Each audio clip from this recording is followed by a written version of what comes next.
আসসালামু আলাইকুম শ্রোতা দর্শক। আমি আবারও আপনাদের মাঝে চলে এলাম ছোট্ট একটা দুঃখজনক ঘটনা নিয়ে। তো সে ঘটনাটা আপনারা দেখলে হয়তো চোখের পানি জ্বলবো, আবার চোখের পানি পড়তে পারে।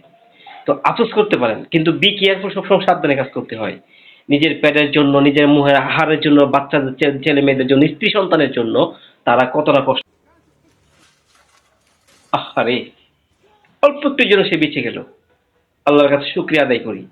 আমরা পুরুষরা কত না কষ্ট করি তার সংসারের জন্য, অথচ বিনিময়ে আমরা সংসারের প্রতি ভালোবাসা পাই না। সংসারের প্রতি ভালোবাসা পাই না, স্ত্রীর প্রতি ভালোবাসা পাই না, সন্তানের থেকে ভালোবাসা পাই না। তারা নিজের স্বার্থটা নিজে বোঝে, কিন্তু আমরা পুরুষ জাতি শুধু ত্যাগকে ভালোবাসি। ত্যাগ করতে পছন্দ করি, কষ্ট করতে পছন্দ করি, বাইরে যেতে পছন্দ করি, সবকিছু করতে পছন্দ করি।